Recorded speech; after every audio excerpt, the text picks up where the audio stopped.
let's get into it. Week 13, there are, as I said, a few very popular picks, and with good reason. These pick use numbers I referenced come to us from Yahoo right now. The Vikings, the most popular pick in week 13, almost 30% of Yahoo pickers going with the Vikings over the Lions. Just behind them, the Rams over the Jaguars at 28.2%. Then you drop down to 11.5% where you find Buccaneers over Falcons, and just a couple percentage points behind that, Cardinals over Bears, the four most popular plays on the board. All of them understandable. DVR, I have to say that I assume the Rams would be the most popular pick if this were week 1 or week 2 or week 5 or week 8. But a lot of people have used the Rams, which is why they probably aren't the most popular selection. Rams over Jaguars, an easy one to get behind if you still have them. Bucks over Falcons, a relatively easy one to get behind if you still have them as well. But those teams are not available to either you or I. Will just keep it rolling, even though you're eliminated, quote from this pool. Just keep it rolling as though you are picking, as though you're still alive. So the teams that you've already used at this point, not available to you. We both have used the Rams. We both have used the Buccaneers. Before we get into our one true pick, if you had one of those teams available, would they be your go-to pick in this week?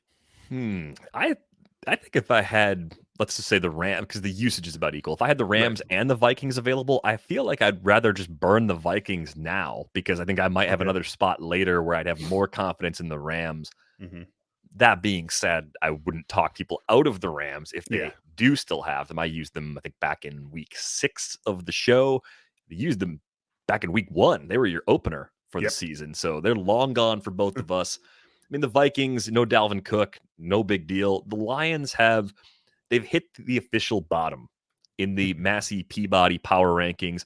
Not only are the Lions the worst team in the league, they're the worst team in the league on a neutral field by 5 points, according to that model. Wow. That's pretty big in a model like this, because if you look at Houston and Jacksonville and the Jets, the teams that are the next 3 worst teams, they're all within less than 1 point of each other. But there's a 5-point gap from the Texans to the Lions for 31st to 32nd in this model. So at this point, even if the pot odds are where you should probably try to get away from whoever's playing the Lions, more often than not, whoever's playing the Lions is by far the safest play on the board. So you at least have to consider it, given all the circumstances, given the next 3 most heavily favored teams, most utilized teams are all gone. I've already used all of them. For me, the one true pick this week is the Vikings over the Lions. Don't tempt fate if you don't have to. Yeah, they're a team that's available to me in this pool. They're a team that's available to me in my other pool. And they're definitely part of my decision-making process for all the reasons that you said. I will say that if I had the Rams still available, that's probably where I go. We're just at a point where any given week can be the week in Survivor, right? And so there is an element of the Rams being usable down the line, which they certainly will be. And this is definitely the best time to use the Vikings from this point forward. But any week can be the one that ends it. And I have zero doubt about the Rams beating the Jaguars. I'm basically there with the Vikings against the Lions, but stranger things have happened. The Lions are like 7-4 or 8-3, something really good against the spread this season. They're actually one of the best against the spread teams in the NFL this season.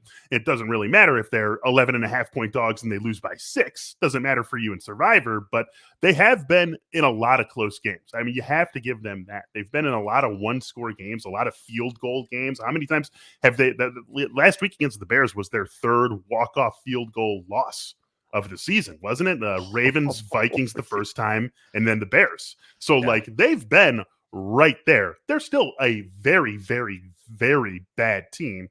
But if something's going to get screwy in Vikings Lions or Rams Jaguars, it's going to be in Vikings Lions. It's not going to be in Rams Jaguars. So if I had the Rams available, that would be where I would go. So that's to everyone who does have the Rams available. I do not have the Rams available, so I'm actually going to go Cardinals over Bears for my one true pick. Kyler Murray and DeAndre Hopkins return to practice on Wednesday. That's as good a sign that we're going to get. I mean, they're going to play. They're both going to be out there against the Bears on Sunday. Bears have a ton of injury issues of their own on the defensive side of the ball, and I just think that the Cardinals should, after the bye, getting Kyler. I mean, Kyler hasn't played in 5 weeks. So, it's a little bit risky. We've seen it with Dak Prescott against the Broncos a couple weeks ago. We saw it with Russell Wilson, and we still haven't seen him get back. It can be risky. to trust a quarterback in his first game back from injury. But this is not a situation where it feels as though Kyler Murray is being rushed back in. And he's practicing on Wednesday. And this was something the Cardinals said before they even practiced. They said that Kyler and Hopkins were going to practice. So this is now coming out of the bye. With Dak and with Russell Wilson, it was late week practices that they were participating in before they suited up on Sunday. Kyler Murray suiting up in practice on Wednesday. That has me feeling very good that he's basically going to be himself on Sunday. And again, so many injuries for the Bears on defense. I think the Cardinals should be able to take care of this one relatively comfortably. Cardinals are definitely my one true pick. The Vikings are right there for me. They would be my second pick in this. Should something happen, should something pop up on Friday and suddenly Kyler isn't playing, then I want to pivot to the Vikings. But for the time being, the Cardinals my one true pick here. Yeah, I think it totally makes sense. And we've said this before. The Cardinals' Super Bowl hopes hinge on the health of Kyler Murray. If he's healthy, they are a threat to go to the Super Bowl and to win it. If he's not healthy, they're not winning a playoff game.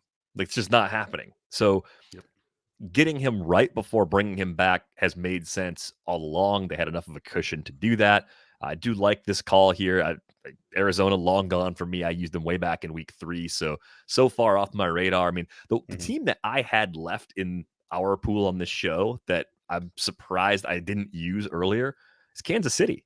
Yeah. I think I was saving them, and then they weren't good for a little stretch, and I got bounced, and the matchups didn't fall the right way where I could use them. And they're a big favorite this week, 9.5 home point favorites against Denver. If you're in the select group of weirdos with me where you didn't use them yet, they're right there as an option this week too. I know they're not popular because they've been burned, but it'd be nice to have them available if you pulled the DVR and just happened to not use them to this point.